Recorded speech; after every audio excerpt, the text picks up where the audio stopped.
Secret Level recently dropped onto Amazon Prime Video, and whilst there are some good episodes, most of them are either boring or crap. Created by Tim Miller, the same guy who created Love, Death and Robots, a series of short animated episodes on Netflix, which I generally liked, Secret Level is a mixture of videos adapted from various video games. There's 15 episodes in total, featuring well-known titles. Each one is beautifully animated. That's something positive that I can say about all of them, though only a handful of the episodes are what I would consider to be good. The rest are either crap or boring. My favourite was the Warhammer 40k adaptation, though perhaps I'm somewhat biased, being a huge 40k fan. The episode is called And They Shall Know No Fear, where we see Lieutenant Titus, who we last saw starring as the main character in the Space Marine 2 game. The animation style quality is great, so is the action and choreography, as we see 4 Space Marines tearing through Chaos cultists and facing off against a greater demon.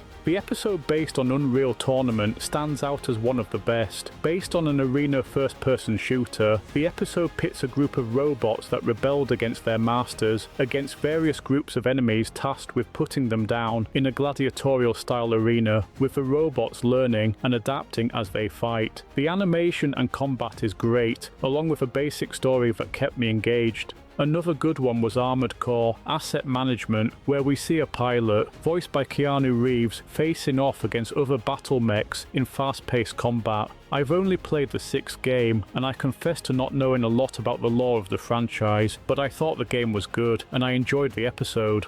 The Dungeons & Dragons episode was one of the better ones. This is a franchise that I'm not hugely familiar with, having only played a few games back during my university days. The animation and combat quality was good, but I'm not sure about the order in which the characters' abilities were used. The flame attack could have been used from the start when the attackers were all on the bridge, but as I said, I'm not hugely familiar with the lore behind this game. Crossfire was an entertaining episode, adapting a first-person shooter into a decent action-packed adventure with gun battles, car chases and hand-to-hand combat. A simple premise, but one that works very well. The Pac-Man episode was very strange and not in a good way. Unlike the Warhammer 40k and Armored Core episodes, where the games from which they were adapted is obvious, the Pac-Man episode would confuse anyone who didn't know the video's title. Based on a very basic 2D arcade game, the Pac-Man episode is so far removed from the source material that it doesn't resemble it at all.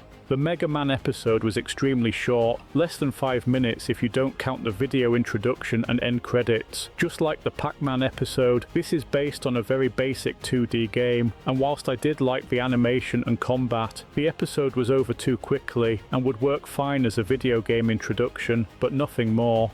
The Concord episode was boring. Based on a game that failed so badly that it killed the studio who made it, the animated episode does nothing to redeem the game, with a decent premise, but a very boring and badly written story. Playtime Fulfillment was a very boring episode, where we see a courier who picks up this mysterious alien thing and ends up being chased by various PlayStation characters. This is the kind of episode that may appeal to young gamers. I just found it dull and uninteresting. A criticism that I have about all of the episodes, even the good ones, is that they are too short, with the longest being less than 20 minutes and the shortest being under 10 minutes. I realise that animations of this calibre are expensive to create. However, having really short episodes means that there isn't time to properly establish the story and build up the characters. I feel that this show would have benefited from having longer episodes. 30 minutes each would be enough. And it's not like Amazon can't afford to fund this show properly. They were happy to spend millions on Rings of Power, which didn't exactly go down well with audiences.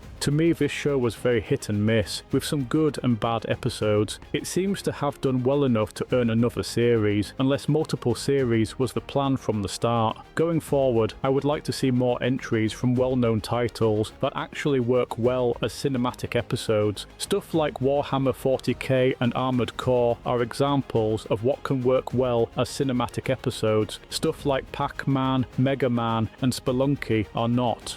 If you got this far, I want to thank you very much for watching. Let me know your thoughts in the comments, and if you like this review, please consider liking and subscribing. I hope to see you in my next video. Bye for now.